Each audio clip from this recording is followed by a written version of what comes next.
Okay, so those are my colors over there. So magenta, yellow, cyan. So basically all I'm doing, I'm using a basic watercolor round. I'm using the Utrecht 6150R size 10. But what I'm going to do is I'm going to make myself some black. I think the Made Black on this works a lot better in terms of, I don't know, it it's a lot deeper looking. So the funny thing about this paint is that it actually mixes in ratios. So it's actually super fucking handy. But basically you can essentially put in paint in equal proportions and it will make black. And same goes for all the color theory. Sorry, I'm doing this on a plate because I forgot. I actually just forgot to bring some palette paper home. So go me.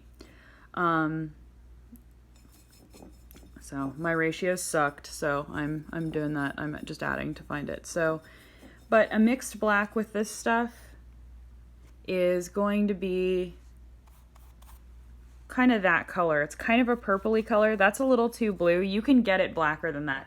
It's equal proportions of cyan, magenta, and yellow. It's a gorgeous color, even in like the more purpley sort of form. But so I think you should use a mixed black for this. Anyways, so if you want to do red tones underneath, basically gouache is super opaque. It's rewettable. So you can go back into this and get it wet again after the fact, and it will still be usable. So in terms of what I think you're going to do, so you can see even when I'm putting this down, it's not as fluid as a watercolor at all, which I think is actually its best benefit in terms of paint and its usability. I think it works a lot better in terms of being, I mean, it's what Sheila used in a lot of stuff too. It's really, it doesn't move around as much and it can be given watercolor effects. So for instance, if I put tons and tons of water in here, like it will begin to have watercolor type effects in it. But in fact, you can leave it in varying levels of opacity. And it can be 100% opaque, which is partially the reason I like it. So in terms of how to not get this in stuff, so really you're going to want to kind of cover your background. So here I am coming in with some really dark reds, but you see that like while I'm working wet into wet, you do get like that's very like diffuse kind of watercolor feel, and it will pick itself up. So unlike an acrylic paint, when I go back over, say this really dark color here, I am going to start pulling that color up into my other colors. Sorry if my video doesn't track real well because I'm painting with my right hand and trying to hold this video with my left. So all I'm doing right now, I have been just creating gray values by sort of going back and forth between the three colors. So in this case, like I'm using a relatively grayed down dark red. So I'm really thinking, I don't know exactly what you want, but I'm trying to just kind of create the general effect you're looking for. So really I'm putting down a decent amount of paint, but I'm using a ton of water, at least for gouache. You'll notice that gouache is very, it's denser than watercolor. There's like, cause here, this part, is literally probably about 80% water, maybe a little bit more. So I'm really going in and kind of adding tons of water to a media that can have very little added, in fact. So now and it's super bright in comparison to say to a watercolor, it's extremely bright. So now to not get it in, ink will act a little bit as a barrier. Because it has caused the paper to have some absorbency. But in fact, because gouache mixes or moves around a lot less than watercolor, you're not really going to fight. And also, okay, you're not going to fight the fact that it's going to want to go places. But also the funny thing about watercolor paper is in comparison, oh shit, sorry. You can also do what I just did, incidentally, which is wipe up your fuck ups. Incidentally, so the thing about watercolor paper is that it's sized, so it actually has glue in it. So it has sizing that's been put into the paper internally that allows it, it allows it its great amount of absorbency. Like it basically, it holds the paper fiber together, but it also kind of not repels water, but differing levels of sizing basically change the paper's the quickness with which they absorb. So for instance, like anything that's a printmaking paper would be 100% cotton rag with extremely low sizing, because in fact you want quick absorbency from printmaking ink, where with watercolor you want a paper that has tons and tons and tons of tons and tons of resistance, so that the paper actually doesn't get like saturated too quickly, so that you can continually layer and rework. So I mean, you'll even notice that when I put down sections, like here, I'm just going to put down a big wet section up here.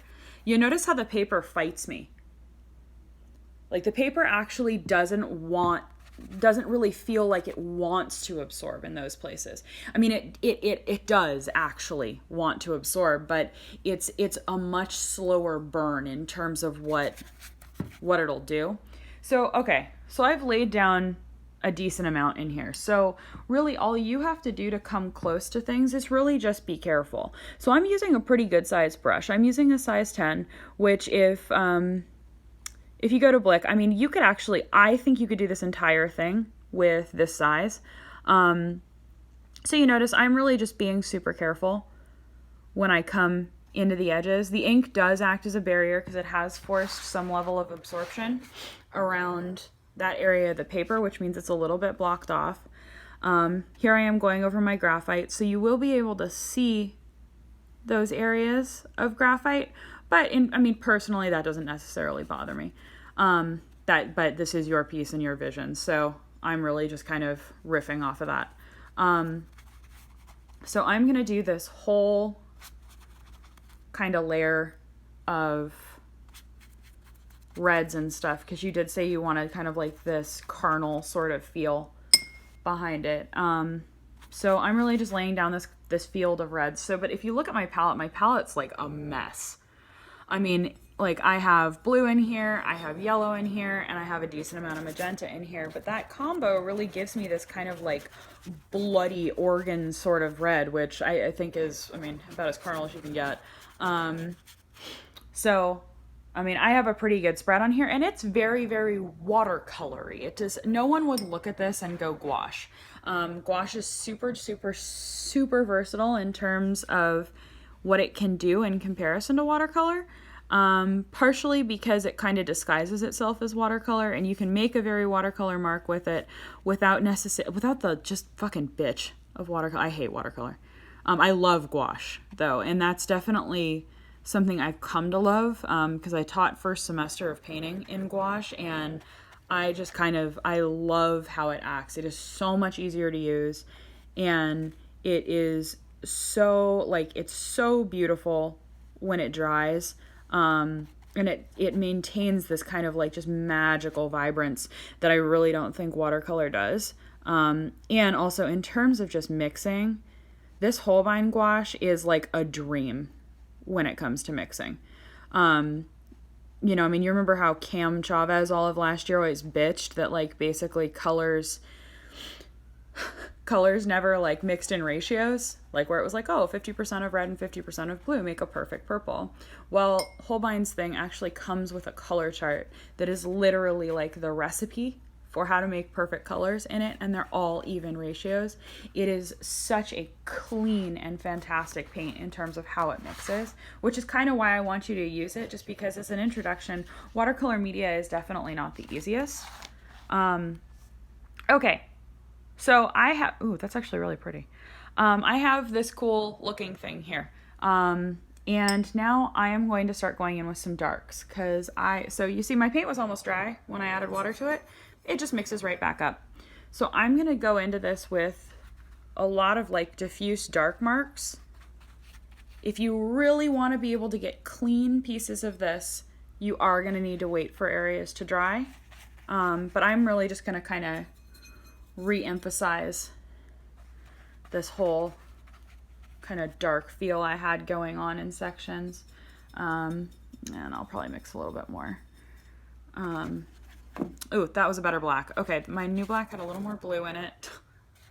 But I'm going to really kind of just mush that in there and get some nice gray values going. But I mean, you've seen how much water I'm putting down on the paper. Really, this paper has an incredible tolerance. I'm also like not being super diligent. I'm sorry. I just really wanted to show you watercolor technique. But it's starting to build up pretty nicely. And you can be less loose with this and still get a really good effect. Once you start playing with it, you'll realize that. I actually like dealing with this stuff a little more literally. I mean, like, I don't know if you saw them on Instagram, but the first project I did with the kids this year in painting was to do a black and white painting, and I did a Bowie painting for that. And like, I love using flat values with gouache, though I am kind of fucking loving what I'm doing right now, so you know, I could be taking all of this back. But it's starting to look really organy, which is really nice. But you can see, like, I mean, you know me, you know that I tend to be pretty diligent about how I work, and I mean, I'm really kind of letting this sort of just be gross. And I mean, like, my palette is legit disgusting right now. But I mean, I'm really just letting these colors make these gross, like, browns and purples, and really like letting them blend into one another. But it's really starting to work in terms of that kind of diffuse sort of feel. I have a feeling you wanted yours to be a little bit darker, which that's really simple. You really just want to make your black, and you can use real black in it. I just think if you do, you really need to counterbalance it by making sure you have a decent amount of it in, you have a decent amount of like actual black that you've made out of gouache along with it. Just because if it's just black, it really, I mean, I know I'm kind of preaching to the choir on this one, Henry, but it just looks, it cheapens it somehow to me. I really like the beautiful interaction in a made color, just because it really just makes it just brings it to the next level in terms of its complexity, its ability to merge with other colors, its operation in color theory. The more subtle a color is, the better off you are. So I'm really just going in and kind of filling in some of this shit right now. That blue spot at the top is not ideal, though I kind of like it, so I'm kind of gonna leave it. So I think I'm almost to that point. I'm kind of considering leaving this white space on the side, at least on the bottom. But I mean, at this point, I'm kind of just using the dregs of my palette and filling this shit in. Sorry, didn't mean to just take a picture of my carpet for you. But so I mean, I think I am gonna fill this section in, at least up at that part of the top. I kind of like my piece at the bottom, so I'm going in and just kind of touching some shit up.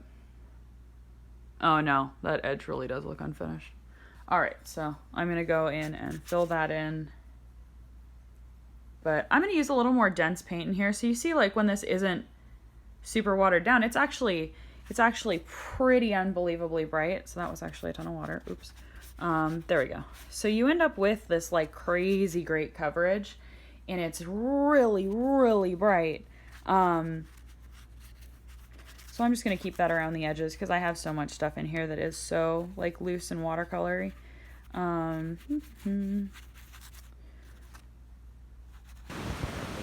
But I mean, all said and done, that actually looks kind of cool. So really, you just have to be quick with it. I mean, like, if you zoom in on that, it's really got some beautiful effects. But I mean, you really saw what I did. I really just kind of went in with my 3 primaries and, you know, mixed myself kind of an orange value, and then really didn't use anything out of the tube and allowed a lot of it to blend wet into wet while I was working. And just kind of, like areas like this, for instance, are definitely my first layer, where this is definitely like my fourth. And in terms of just keeping everything on the inside of the figure clean, really you just have to be careful. So I would edge that first. It does create a water barrier where it really won't just run into it. But there you go. I hope that helped. I think you could add more black if you wanted to. You could do a combination of both real and made, like I said before. Anyways, if you have any more questions, just drop me a text. I really hope that helped. Yeah. All right. I'll talk to you soon and see you for coffee in like a week. Good luck on all your stuffs. And yeah, let me know if you need help. All right. Bye.